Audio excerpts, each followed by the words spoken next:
Welcome to this video tutorial involving verifying a trig identity. At the top of the screen we see the identity we're trying to verify, outlined in the red box. The left-hand side of this identity is the one that's more complicated.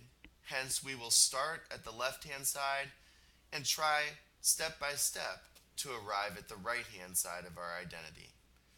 So starting things off, the given is the left-hand side of our expression. When we look at that left-hand side, keeping in mind that we want to arrive at the right-hand side, which is just 2 times the cosine of theta, our goal is twofold.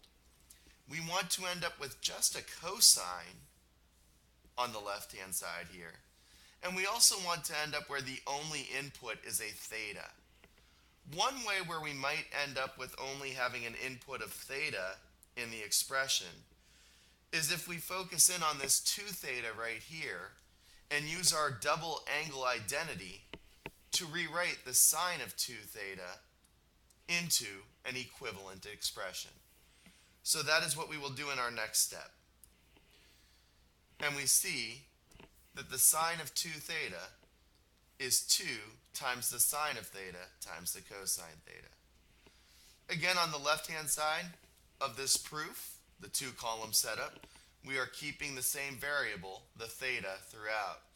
On the right-hand side, when we're listing the identity we're referring to, we can use a different variable in that scenario. Well, now look at the left-hand side of our proof. We've got a sine of theta, we've got a sine of theta in this expression. So when we see the sine of theta and the sine of theta, we should see the signs of combining them being perhaps worthwhile. And when we combine them, we get that 2 times the sine squared of theta times the cosine of theta plus 2 times the cosine cubed of theta is where we're at.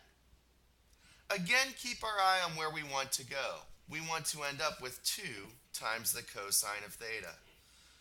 Well, here we have a 2 cosine of theta in the first term, and we also have 2 cosine of theta in the second term, so we could factor out a 2 cosine of theta as a greatest common factor from what we currently have.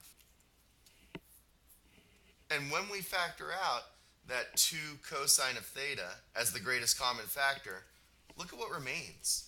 From this first set of expressions, when we take out the 2 cosine of theta, we just have sine squared remaining. And when we take out 2 cosine of theta from the second term, we have a cosine squared of theta remaining.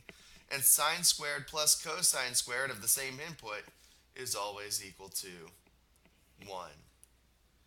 Since sine squared plus cosine squared is equal to 1, this expression just becomes equal to 2 cosine of theta, which is exactly where we wanted to end up. We wanted to end up at 2 cosine of theta, and that is what we have achieved.